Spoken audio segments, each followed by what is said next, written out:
지금 무비자로 한국에 대거 몰려드는 중국인은 대체 누구입니까? 무비자 입국으로 인해 우려되는 국민 불평과 국민 안전 문제, 이에 따르는 주의사항을 말씀드리겠습니다. 첫째, 불법 체류와 불법 취업이 예상됩니다. 둘째, 무비자 제도를 악용한 범죄 조직 등의 침투 가능성이 있습니다. 셋째, 문화적 마찰로 주민 갈등 및 다툼, 피해가 발생할 수 있습니다. 넷째, 대규모 입국으로 전염병 및 감염병의 확산 가능성이 높아질 수 있습니다. 이재명 정권은 국민 안전을 고려치 않습니다. 죄송하지만 스스로의 안전 반드시 지켜주시길 부탁드립니다.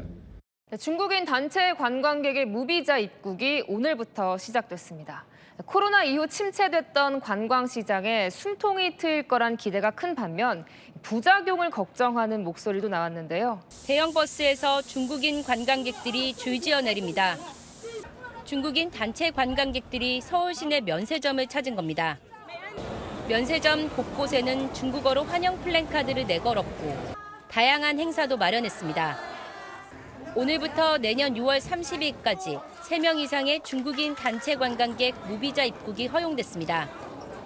최대 15일 동안 한국 관광이 가능합니다. 都很方便啊，因为我来自新加坡了，所以去很多地方很多国家都不需要签证了，所以通常都不会碰到这些签证的问题。 중국인 단체 관광객을 마중 나온 여행사 직원들로 공항은 하루 종일 붐볐습니다. 인천공항에는 여행사 관계자들이 중국인 단체 관광객을 기다리고 있는데요. 오늘 하루에만 중국에서 도착하는 항공편이 100편이 넘습니다.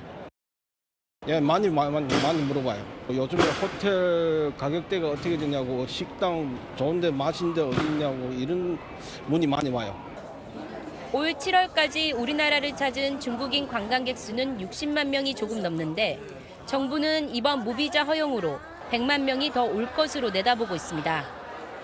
무비자 정책 시행에 따라서 코로나 이후에 정체되었던 이 중국 단체 관광 시장이 활성화될 것으로 예상을 하고 있고요. 하지만 중국인 관광객이 몰리면서 걱정의 목소리도 나옵니다. 불법 체류 가능성에 기초 질서도 제대로 지키지 않는다는 겁니다. 쓰레기를 그냥 버리고 여기 지키고 있잖아. 쓰레기 막 버리고 물도 막 그냥 화장실 찾고. 중국인 단체 관광객 무비자 첫날 기대와 우려가 엇갈렸습니다. 오늘 오전에 중국인 관광객 2천여 명을 태운 크루즈가 인천항에 입항을 하기도 했는데요. 자, 무비자 허용 기간 동안 중국 관광객 약 100만 명이 우리 한국을 찾을 것으로 예측이 되고 있습니다. 자, 오랜만에 이제 중국 관광객들이 몰려오면서 그동안 불경기로 끙끙 앓고 있던 상인들, 업계, 여기서는 지금 수혜의 기대감에 아주 들떠 있다고요. 그렇습니다. 오늘부터 내년 6월 30일까지고요. 국내외 전담 여행사가 모객한 3인 이상 중국인 단체 관광객이 비자 없이 15일간 국내에서 관광을 할 수 있도록 무비자 방침을 진행한다라는 것이고요. 이 방한 관광 활성책으로 나온 이 정책이기 때문에 정부 입장에서는 관광업계, 유통업계의 많은 매출을 통해서 경제 활성화되도록 이제 고무적으로 이런 정책을 실시하고 있다라고 보시면 될 것 같은데.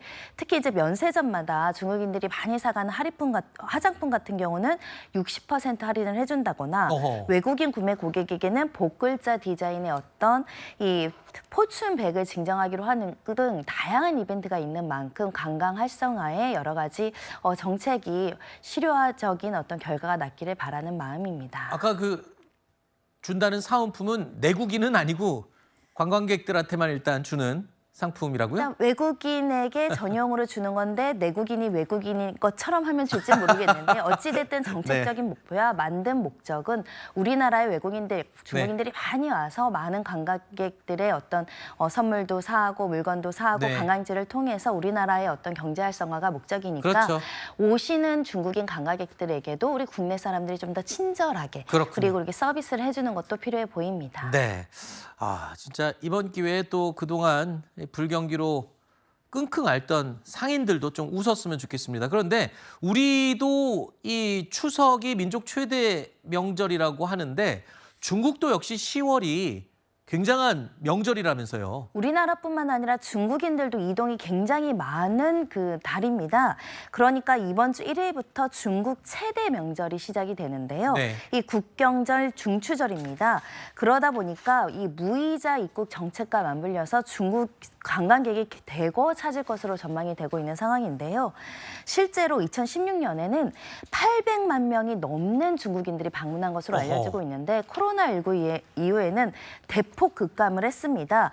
107만 명 수준으로 굉장히 낮게 통계가 나왔는데 그래서 지금 이렇게 무비자 입국이나 이런 것들을 통해서 100만 명 이상의 중국객이 더 오도록 정부에서 총력을 기울여서 지금 유치를 하고 있는 상황이고요. 네.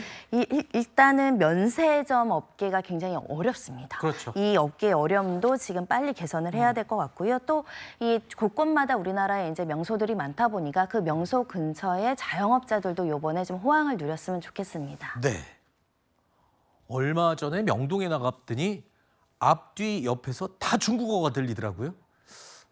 틈틈이 일본어도 많이 들리고 한때 한산했던 명동 거리가 꽉꽉 찬 모습에 좀 더 기대를 해봤습니다. 불경기로 어려움을 겪던 우리 상인들에게 좋은 웃음이 찾아오기를 바라겠습니다. 지금 무비자로 한국에 대거 몰려드는 중국인은 대체 누구입니까? 무비자 입국으로 인해 우려되는 국민 불평과 국민 안전 문제, 이에 따르는 주의사항을 말씀드리겠습니다. 첫째, 불법 체류와 불법 취업이 예상됩니다. 둘째, 무비자 제도를 악용한 범죄 조직 등의 침투 가능성이 있습니다. 셋째, 문화적 마찰로 주민 갈등 및 다툼, 피해가 발생할 수 있습니다. 넷째, 대규모 입국으로 전염병 및 감염병의 확산 가능성이 높아질 수 있습니다. 이재명 정권은 국민 안전을 고려치 않습니다. 죄송하지만 스스로의 안전 반드시 지켜주시길 부탁드립니다. 중국에 대해서 전혀 근거 없는 지금 저런 선동들을 공식 회의에서 하고 있다는 거 저는 정말 굉장히 우려되는 상황이라는 생각이 듭니다. 이게 아마 나경원 의원이 얼마 전에 또 이런 이야기를 해서 여러 가지 어떤 논란이 됐었는데 지금 이 김민수 최고가 이야기하는 것처럼 이게 무슨 근거가 있나요? 지금 무슨 전염병을 옮기고 뭐하고 하는 게 이게 사실은 중국 분들이 국내에 많이 들어오 있고 또 국내에 또 여행하는 거는 우리 국내 기업이나 소상공인들에게 굉장히 유리한 일입니다. 예. 왜냐하면 오셔서 이제 우리가 하려면 이 돈을 쓰게 되면 그 수익이 다 어디로 가겠어요? 근데 무작정 이렇게 중국인들에 대해서 저런 식으로 이야기를 한다 그러면 소수의 어떤 저런 사례를 일반화시켜서 하는 거 그게 바로 정말 굉장히 나쁜 거라고 저는 생각이 들거든요. 한중 관계가 저런 식의 어떤 선동질로 인해서 정말 악화되는 것은 누구에게도 유리하지 않습니다. 예. 근데 문제는 저런 이야기를 공당의 최고위원회에서 버젓이 하고 아무도 저걸 제지하고 있지 않다는 거. 저거는 제가 볼 때는 정말 국민의힘이 어제 집회하면서 많은 이야기를 했지만 이거야말로 반중 정당이다라는 낙인이 찍혀버리면 이거 앞으로 중국과의 어떤 외교는 어떻게 할 건가요? 이게 이제 아무리 그렇지만 거리에서 하고 유튜브 가는 거는 모르겠습니다만은 공당의 최고위원이 저런 식으로 공식적 회의에서 저런 중국인들에 대한 근거 없는 이야기를 하면 전 정말 이거는 공당의 역할이 아니라고 봅니다. 물론 일부 중국인 관광객들이 눈살 찌푸는 행동이라든지 김민수 최고위원이 걱정하는 부분도 지금까지 100% 아예 없었다라고 할 수는 없어요. 근데 다만 이런 건 있겠죠. 이게 오늘 첫날이고 정부에서도 일단 그 관광 활성화를 위해서 무비자 입국 첫날 당연히 관리를 해야 될 텐데 첫날부터 뭔가 현 정부가 친중이기 때문에 이렇게 무비자 입국한 거 아니냐. 근데 오늘 보니까 민주당에서는 이거 다 윤석열 정부 때 추진됐다라고 민주당에서 얘기하고 있더라고요. 근데 이제 윤석열 정부에서 추진된 것은 둘째 치고 사실 이제 중국 말고 그러면 미국, 일본, 말레이시아, 태국, 홍콩, EU 여기도 다 무비자 입국이 가능하거든요. 그럼 왜 그들에 대해서는 얘기 안 하는 겁니까? 그리고 말씀하셨지만 지금 중국 관광객들이 와서 물론 이제 피해를 끼칠 수도 있겠죠. 그런 부분도 있고 하지만 또 우리에게 도움을 되는 경우도 있는 것이고 제가 100번 양보해가지고 불법 체류와 불법 취업이 예상된다. 그리고 범죄의 어떤 가능성이 있다. 이런 건 제가 100번 양보하겠어요. 그런데 지금 2025년 지금 이 시점에 차가 가로막으면 도주해라? 전염병 확산 가능성 높고 인적 드문 곳은 짝을 이루 이동하라. 원래 이것은 꼭 중국 관광객들 안 들어와도 해야 되는 거 아닙니까? 위험한 곳에 가면은 누구랑 짝지어서 다니는 거고. 듣고 보니까 그렇네. 낯선 사람이 뭐 주면 당연히 우리 어렸을 때부터 교육 받았잖아요. 받으면 예. 안 된다고. 예. 당연한 얘기인데 이것을 꼭 중국인들이 오는 이 시점에서 한다는 것이 저는 과연 정상적인 대한민국 국가에서 누가 얼마나 이 동의를 해줄 것인가. 그래서 저는 김민수 최고위원이 조금 강성 지지층 때문에 이런 발언을 하신 것 같은데 자제했으면 좋겠다 이런 생각합니다.